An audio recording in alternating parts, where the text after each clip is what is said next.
2026 বিধানসভা নির্বাচন যখন আসন্ন তখন আস্তিনের তাস এক এক করে বেরোচ্ছে। দুয়ারে সরকারের ক্যাম্প সেটা আগামীকাল থেকে শুরু হয়ে যাচ্ছে। 294টি কেন্দ্রে দুয়ারে সরকার প্রকল্প যে করা হয়েছিল ঠিক সেই আদলেই ক্যাম্প খোলা হচ্ছে এবং এই ক্যাম্প কিন্তু আগামী 26 তারিখ পর্যন্ত চলবে। আর এই জায়গা থেকেই রাজ্যের বিরোধী দল বিজেপি তরফ থেকে বলা হচ্ছে তৃণমূল কংগ্রেসকে আসলে চাকরি ইস্যুতে পাল্টা কটাক্ষ করা হচ্ছে।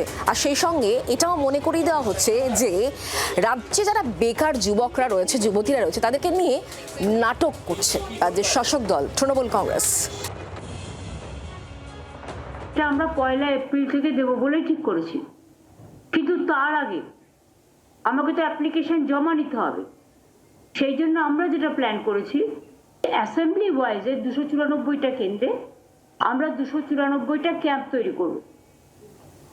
সেই ক্যাম্পে ওই দুয়ারে সরকারের মতো শিবরাত্রির দিন অর্থাৎ 15ই জানুয়ারি থেকে শুরু হচ্ছে সেই ক্যাম্প। 26শে ফেব্রুয়ারি পর্যন্ত চলবে যুবসাথী প্রকল্পের ফর্ম বিলির কাজ। বিডিও অফিস, মিউনিসিপ্যালিটি অফিস ছাড়া যেসব জায়গায় লোকজনের যাতায়াত বেশি সেখানে এই ক্যাম্পগুলি করা হবে।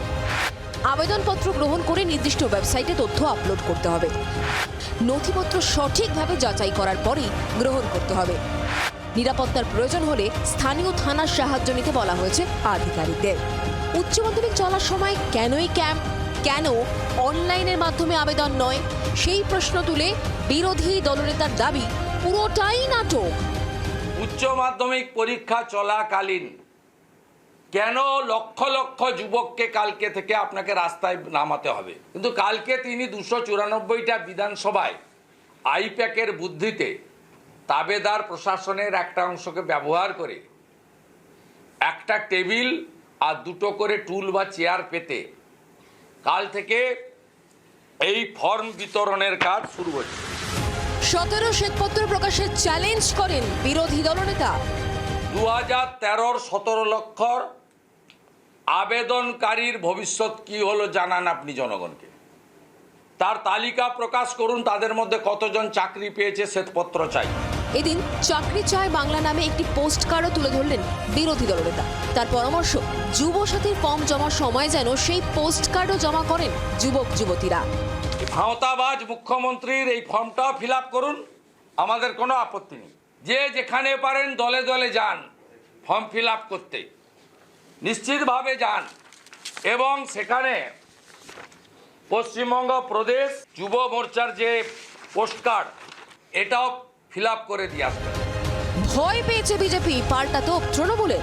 বহু লোক চাকরি পাচ্ছেন, আবার যারা এখনো একটু অপেক্ষা করতে হচ্ছে তাদের জন্য এই যুবসাথী করেছেন। তাতে ভয় পেয়ে গেছে ভারতীয় জনতা পার্টি, তাই শুভেন্দু অধিকারী কুৎসা করতে নেমেছেন। 2014 সালে নরেন্দ্র মোদীর সরকার ক্ষমতায় আসার আগে দিল্লিতে বিজেপি এবং এই বিজেপি নেতারা প্রতিশ্রুতি দিয়েছিলেন বছরে 2 কোটি চাকরি।